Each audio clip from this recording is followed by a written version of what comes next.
Buenas noches, ¿cómo están? ¿Son parte del sistema o no son parte del sistema? ¿Son marginales o marginados? ¿Son un instrumento para algún trabajo sucio o son una parte esencial? Hablamos de los buitres y los fondos buitres respecto del sistema financiero.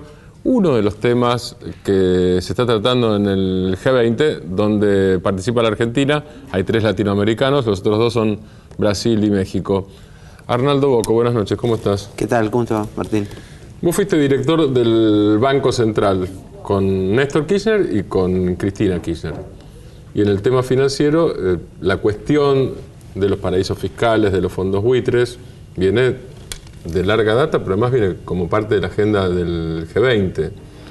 En el último ciclo del G20, desde que asume Obama hasta ahora, a mí me da la sensación, vos decime cómo la ves, de que el tema de los paraísos fiscales se tocó fuerte al principio y en algún momento, no por parte de la Argentina, por parte de los países centrales, empezó a desaparecer, como si no fuera una preocupación.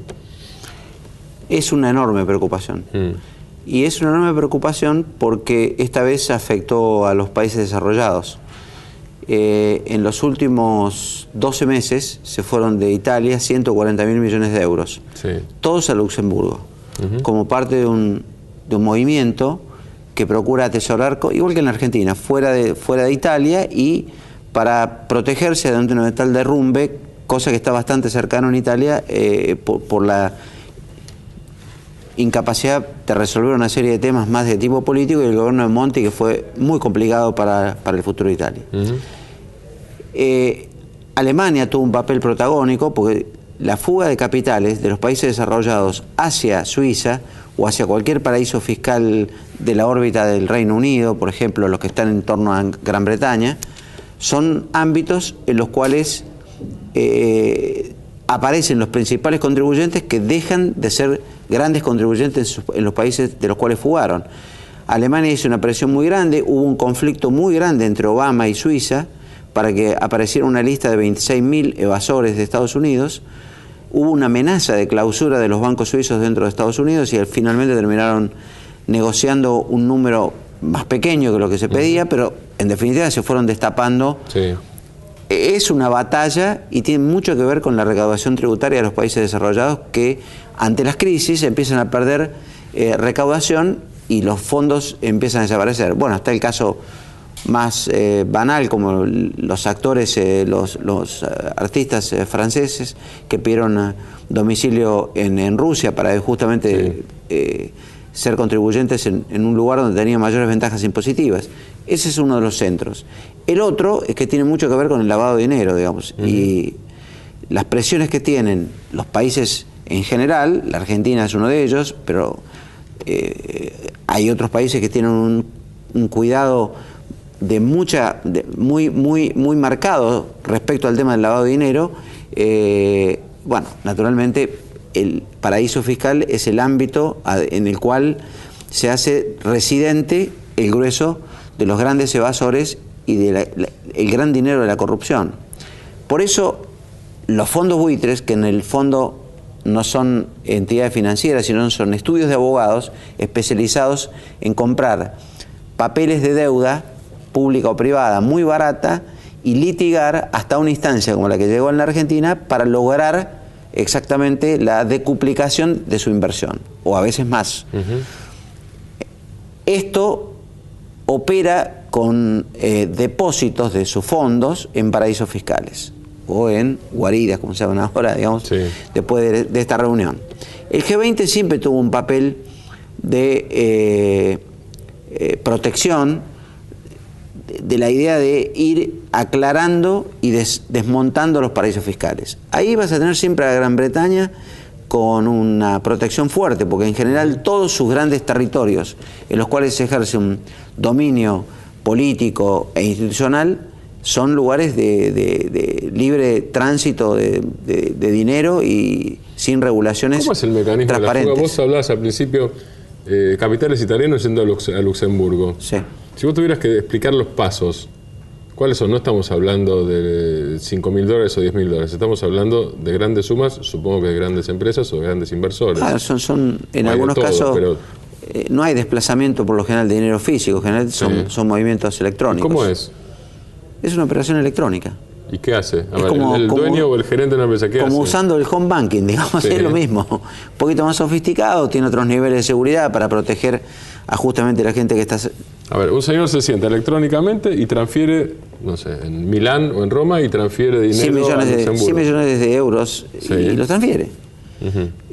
También hay movimiento de stock físico. Sí. Italia también tiene un paraíso fiscal adentro, que es la República de San Marino, que también opera como capturador de dinero negro dentro de Italia. Pero bueno, es una discusión. Pero lo que transfiere, a ver, esos 100 millones de euros, ¿son dinero negro?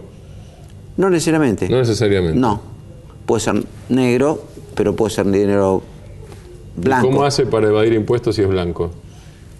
Bueno, deja de tributar, tributa parcialmente, porque lo tiene fuera de Italia, digamos. Hay una parte que seguramente es no declarada, no registrada, a los efectos de la contribución de impuestos, pero en general se mueve bajo ese sistema. Los fondos buitres trabajan con colocaciones financieras de altas rentas para inversiones en portafolios que tienen justamente este desafío, es decir, bueno, conmigo invertís, pero sabes que en 10 años, si pusiste 100, vas a sacar 1000, o 2000, o 5000, dependiendo cómo sea el grado y la complejidad del litigio.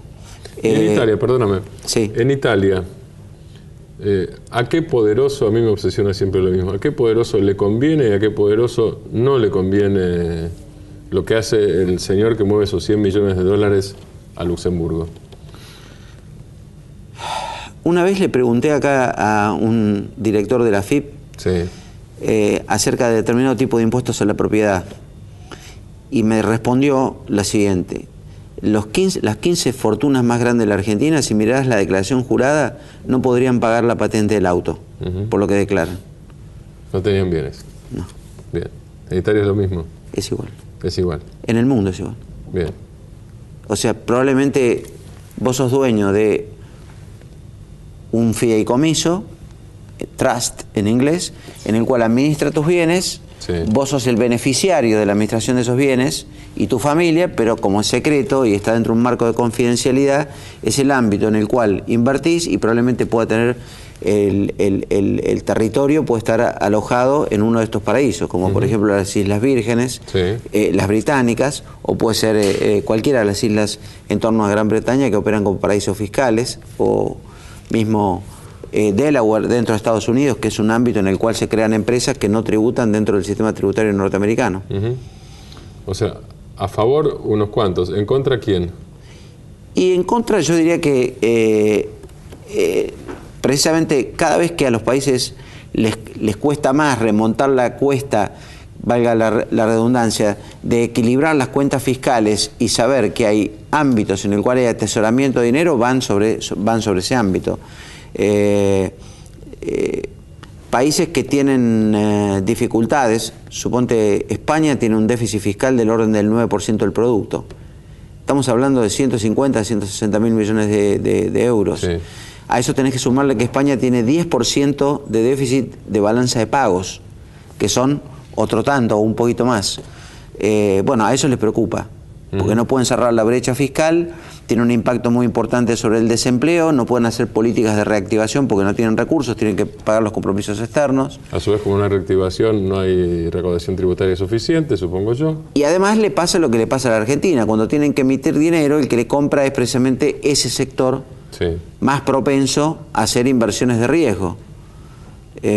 Que en un caso como el actual, cuando emite, paga tasas de interés un poco más altas que invertirla en un bono del Tesoro norteamericano, concretamente paga 100% más en un bono de largo plazo, y bueno, son los que están atentos a este tipo de situaciones.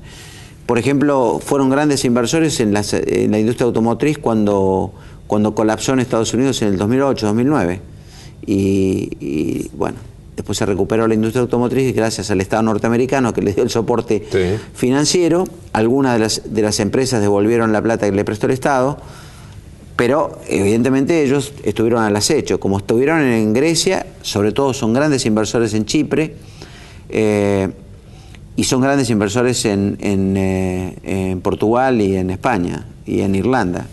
O sea, acaba de hacer una emisión el fondo de Paul Singer, que ocurrió esto hace 4 semanas, para dotarse de unos 2.500 millones de dólares, y el argumento dado a la prensa fue que ellos avisoran que viene una crisis internacional y hay que estar líquidos para comprar bonos en default, digamos, ¿no? Para trabajar de buitres. Sí, sí, y para trabajar de buitres, digamos, o sea que es el fondeo necesario para operar tal como... ¿Y hay un escenario de profundización de crisis internacional? Y hay un cambio muy importante que ha ocurrido en estas últimas 8 semanas. ¿Cuál? El más serio, inquietante para nosotros, sí, de cambio de el espíritu internacional, es la crisis de la India. La crisis de la India y la crisis de Brasil. La crisis de la India es mucho más poderosa. La crisis de India llevó a una crisis muy importante, una devaluación de la moneda, la rupia, en una cifra casi como del 40%. Cayó el presidente del Banco Central, trajeron un economista muy reconocido que está aplicando políticas bastante heterodoxas para salir de la crisis, pero aún así la fuga de capitales no cesó. Y esta situación, en donde Estados Unidos, ante un atisbo de mejora de su economía, amenaza con un cambio en la Reserva Federal, y que ese nuevo cambio en la Reserva Federal tiene una puja ideológica en su interior muy fuerte. ¿Subir o bajar o no la tasa? No, es quién va a ser el que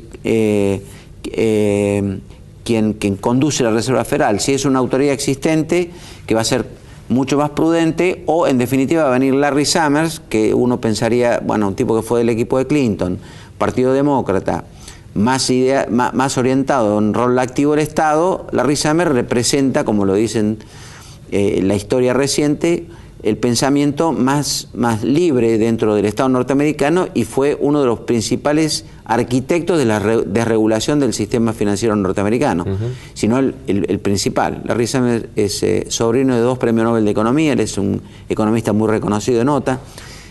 Tuvo grandes problemas por su forma impolítica de conducirse, especialmente cuando fue lo que en la Argentina llamaríamos rector.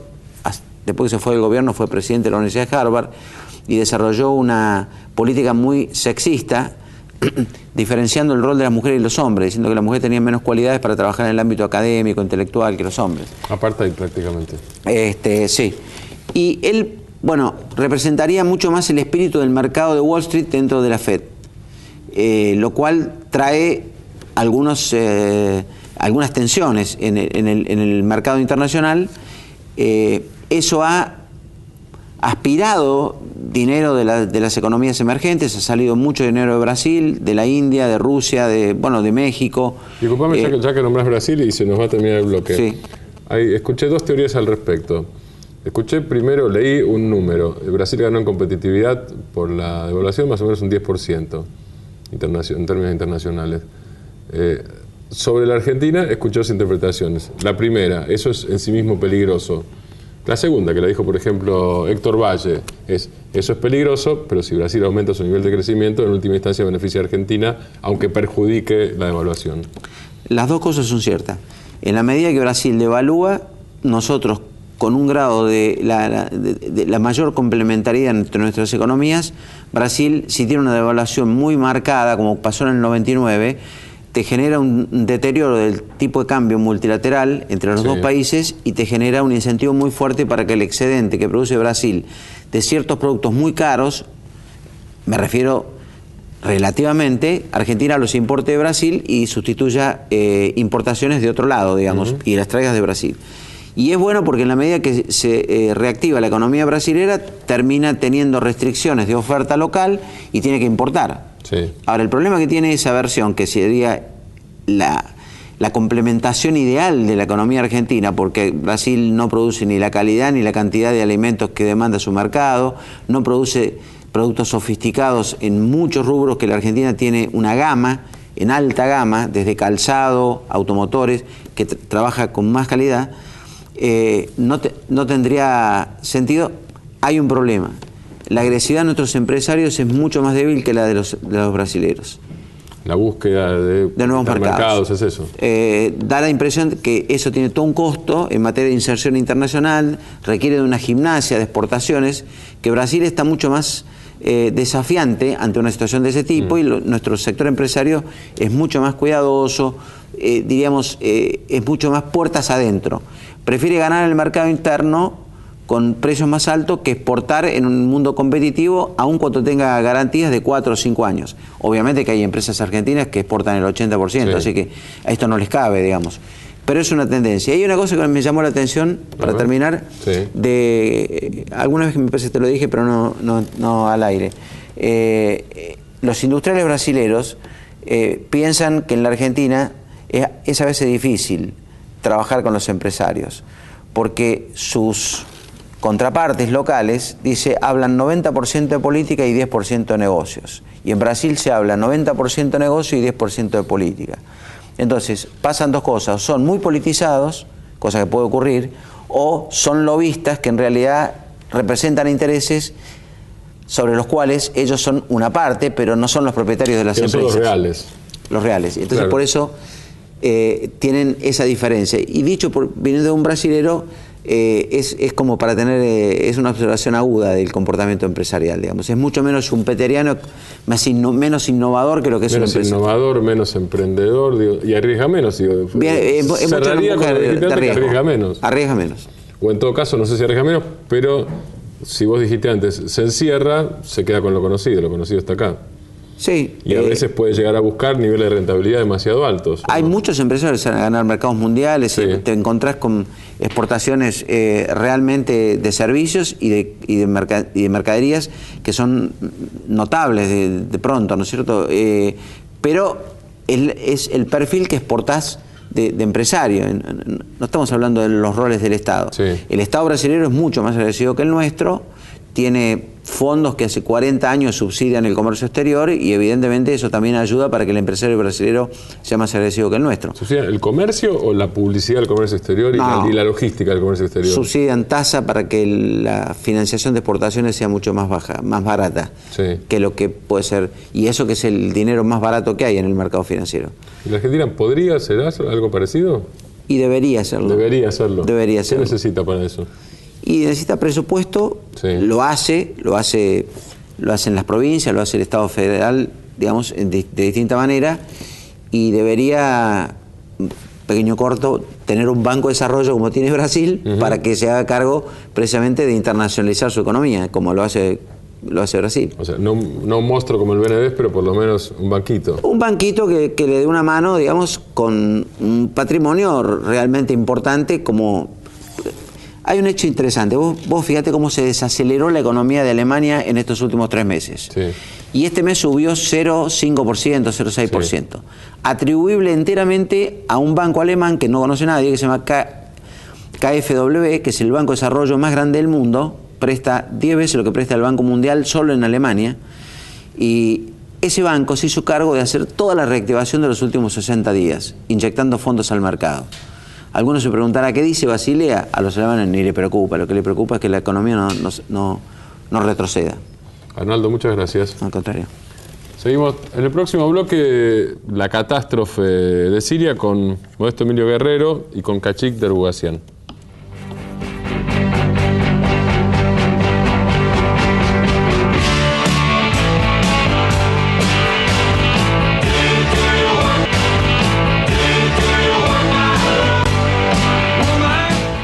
$90.000 muertos, disculpen, 2 millones de desplazados, una crisis catastrófica que está lejos de resolverse y que aún podría agravarse. Eso es Siria. Están con nosotros Khachik Derboughazian, muchas gracias por estar acá, experto en relaciones internacionales de la Universidad de San Andrés, y Modesto Emilio Guerrero. ¿Cómo te va, Modesto? Gracias por estar acá. También analista internacional. ¿Está empeorando la situación? Está en un stand-by, sí, y todo el mundo está a la espera de la decisión que va a tomar Obama, sí, y depende de la lectura que las partes van a dar a esta decisión y del alcance del ataque, si es que decide atacar, lo cual hoy es 85-90%, uno puede decir que sí en los próximos 60 días. Incluso, aunque las últimas encuestas, las de ayer, daban que 6 de cada 10 norteamericanos no estaba a favor del ataque, teniendo en cuenta además, por si alguno no recuerda esto, que en Estados Unidos no hay conscripción hace muchos años, ya estamos hablando de soldados profesionales, pero de cualquier manera no hay acuerdo mayoritario, sino al revés, con un ataque a Siria. La mayor batalla política de Obama ahora es el Congreso. Sí. Si logra convencer al Congreso, ya lo había dicho, que en estas situaciones él va a tomar la iniciativa. En un principio dijo que no tenía que pasar por el Congreso, pero me parece que lo que pasó en Londres tuvo su impacto. Entonces, el hecho de que el primer ministro inglés no pudiera lograr la aprobación de la intervención. Entonces, para lograr una mínima legitimidad, entre comillas, legitimidad, por lo menos el apoyo del Congreso para Obama era imposible. Pero de todas maneras le va a ser muy difícil, o sea, políticamente le va a ser difícil tomar esta decisión y no tomarlo también, porque ya puso una línea roja, dio su palabra y está la credibilidad de su palabra. Sí. Modesto, Sudamérica en particular fue dura con el tema de la no intervención, o con el no a la intervención militar. Digamos, fue tajante en esto, con el no a la intervención militar en Siria, aunque después hay matices sobre qué hacer. Digo, de acuerdo a la posición que tenga cada uno de los países, los gobiernos de los estados, respecto del actual gobierno sirio. ¿Vos cómo ves la relación entre la región y la problemática de la catástrofe siria? 3 países se han quedado callados y han sido muy cuidadosos, y esa es la posición internacional de su diplomacia. México, Colombia y Chile. Han guardado suficiente distancia para decir no vamos a pronunciarnos, y ese es nuestro voto. Bien. El resto, de manera distinta. El más radical fue el expresidente de Costa Rica, que emitió una declaración, una carta personal al presidente Obama, haciéndole una historia de cómo se ha comportado, cómo el gobierno de Estados Unidos se ha equivocado en los últimos 12 años en materia de guerra. Entonces, es muy importante eso, porque se desdibuja, se descentra el elemento que siempre estaba candente, que era el de Chávez o Venezuela y alrededor. Y se dispersa un poco, sobre todo porque con Siria hay una diferencia respecto de Libia, respecto de otras intervenciones. Norteamérica arranca al revés, arranca con un descrédito, no tiene fondo moral, porque si hasta Obama dice en su discurso, no podemos cometer el mismo error de Irak, que hicimos en Irak. Entonces tiene un problema, tiene un segundo problema. 140 diputados le pidieron en una carta a Obama que no intervenga sin la aprobación del Congreso. Pero ahí tiene que pasar por caucus, lobbies. Ayer apenas el lobby judío, el AIPAC, comenzó a actuar, porque ya votó un pedazo del Senado a favor, pero no se cuidó muy bien hasta ayer. Son muy vivos, porque tienen muchos intereses sembrados en redes comerciales en Caracas, Monterrey, Buenos Aires, Brasil, que no quieren afectar. Entonces andan con mucha delicadeza con Siria, porque Siria no es Libia. Libia era un despelote que no había manera de manejarlo de adentro. Siria no tiene razón, nunca tiene razón Estados Unidos para invadir, nunca las tendrá. Pero técnicamente hablando, desde su argumento, no pueden sostener lo que dicen. Hoy salió anoche un informe de la televisión rusa. El gobierno ruso informa que el gas usado que se encontró tiene olor.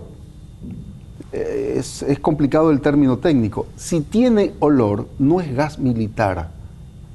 Si es gas militar, es del gobierno sirio. ¿Y ahora cómo hace? Se arriesga. Entonces está en un enredo, porque no solo no tiene la opinión pública a favor, solo tiene al Senado, por ahora, 7-6 creo, o 10-7.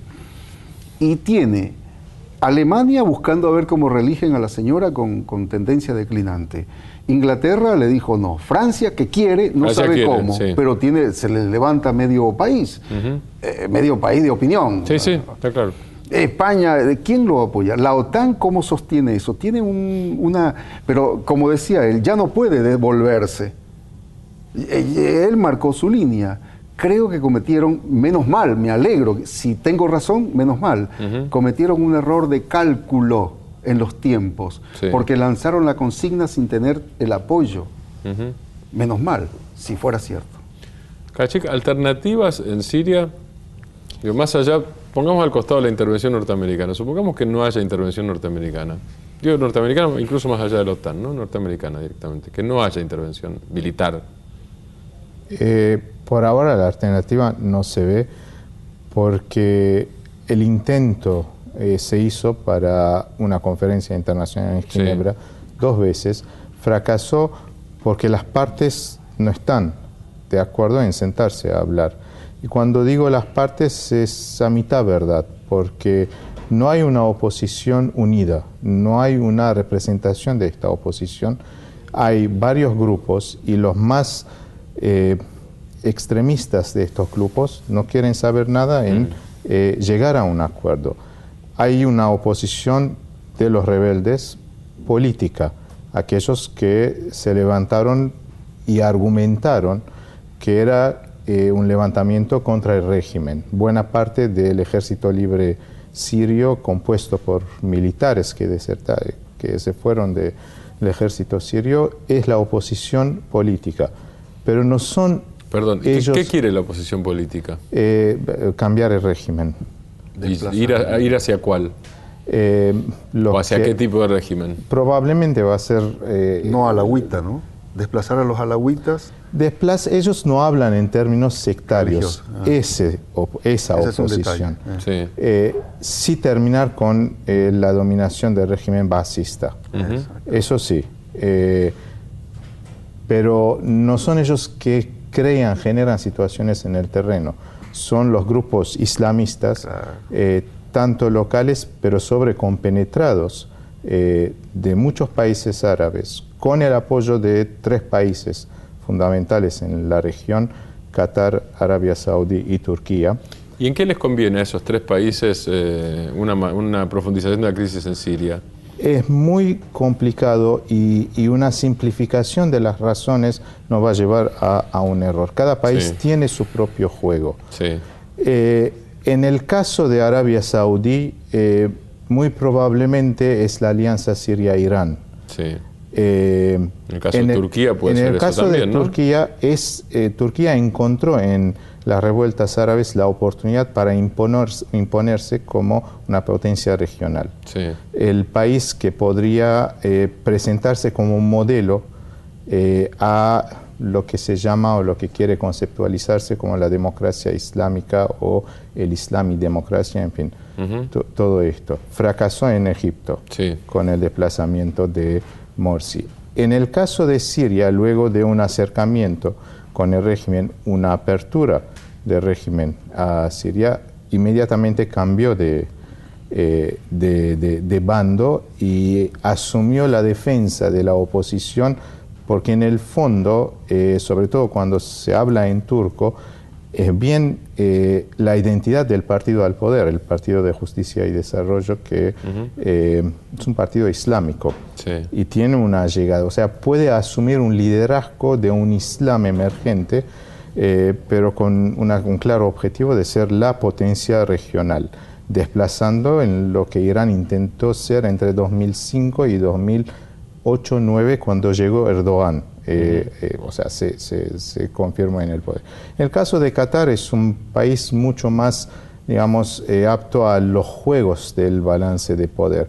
Y en el caso de Qatar probablemente hay un tema del gas natural. Había, según algunos informes en un principio, un proyecto de un gasoducto que iba a ir de Qatar a Turquía para llevar el gas natural de Qatar al Mediterráneo.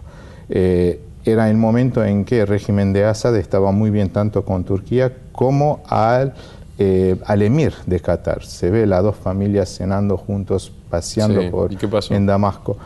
Bueno, Rusia dijo no. Porque si el gas qatarí llega al Mediterráneo, el gas ruso pierde su... Y Siria no puede decir no a Rusia. Y cuando lo negó, Qatar inmediatamente, digamos, cambió de campo. O sea, es un juego de balance de poder, intereses económicos, dominación regional y algo de una identidad y reformulación de las fronteras de estos países. No nos olvidemos del elemento kurdo también en Siria. Llegamos al tema, vos lo planteaste, yo te lo iba a preguntar, Modesto, el tema de la energía, gas, petróleo, Medio Oriente siempre el mundo se caracteriza, donde hay petróleo hay problemas. Apretas ese botón. Exactamente, ¿Qué pasa con el tema de petróleo y gas? Vos que venís de un país que es un gran productor y exportador de petróleo. Sí, todas las tendencias de las consultoras dicen que subiría, que depende del grado de la intensidad del ataque. Sí. Por si es lo que dice Obama, incluso es medio lumpen decir, desde el punto de vista de un imperio que se respete, vamos a intervenir, tiramos unas bombitas y nos vamos, sin tropas en tierra, y que no pase de 2 días. Eso es una contradicción para un imperio, menos mal también. Pero depende de la intensidad del ataque, si hay tropas en tierra, si se transforma en una guerra deslocada.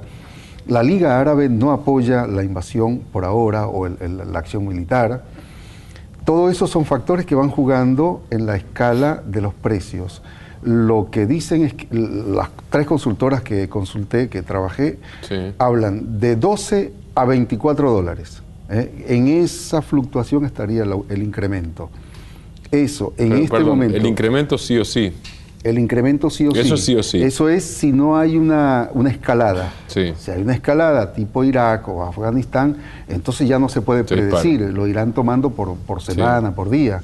Pero tienen un problema porque no solo Europa, otras zonas del mundo están dependiendo de esa pendulación del precio en este momento.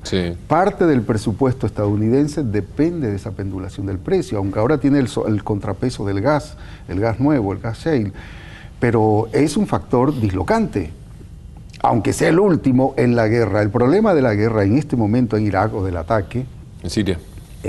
En Siria, es que la razón de todas las guerras, casi todas, no todas son iguales, de casi todas las guerras, es qué hacer después de ella, qué construir, qué régimen o Estado construir.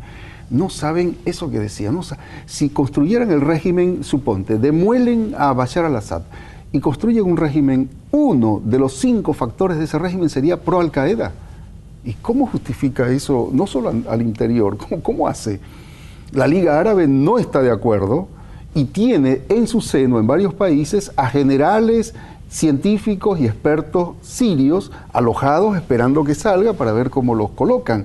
Pero los gobiernos no son parches, no se arman así. Tienen que ponerse de acuerdo en proyectos económicos, relaciones internas, y tienen un problema. Estados Unidos no sabe qué hacer si gana o si pierde la guerra con Siria. En Irak era sencillo, sencillo para colocar. Luego no supieron tampoco qué hacer. Exactamente. En ninguno de los casos en que ha ganado la guerra en términos técnico-militares ha sabido resolver la razón final, que es qué gobierno o qué régimen político instalar.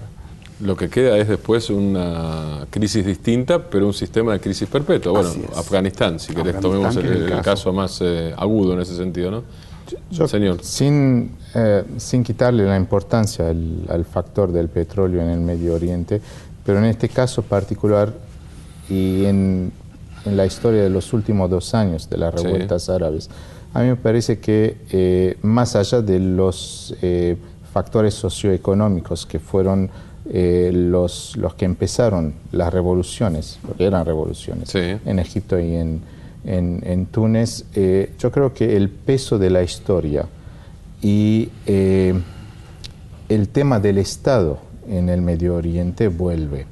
De hecho, estamos inevitablemente volviendo a la Primera Guerra Mundial, al acuerdo franco-británico de Sykes-Picot, que prácticamente dibujó estos países y dejó varios descontentos. Profundizó el sectarismo, las diferencias sectarias, dejó a grupos importantes afuera, los kurdos, y generó condiciones de una permanente crisis hasta que definitivamente se resuelva el consenso básico en estos países de qué hacer con la identidad las fronteras y el futuro. Vuelvo a repetir, no le quito importancia al factor del petróleo y los intereses, pero a mí me parece que en este caso el peso de la historia es mucho más importante en la movilización y sobre todo esa gran pregunta que se hizo, ¿qué hacer después de los conflictos? Porque no hay idea, no hubo idea en Afganistán, en Irak los iraquíes ya lo sabían, los tres grupos tenían sus proyectos, los shias llegaron al poder y quieren mantener el poder, los kurdos están preparando un estado independiente y los sunnis quedaron los que perdieron y de ahí el espacio para Al-Qaeda. Gracias, Khachik, gracias, maestro, por estar acá. Gracias a ustedes y nos vamos como siempre con Lula y sus dos reflexiones. La democracia es movimiento permanente y la política no es un pacto de silencio. Esto tampoco. Gracias.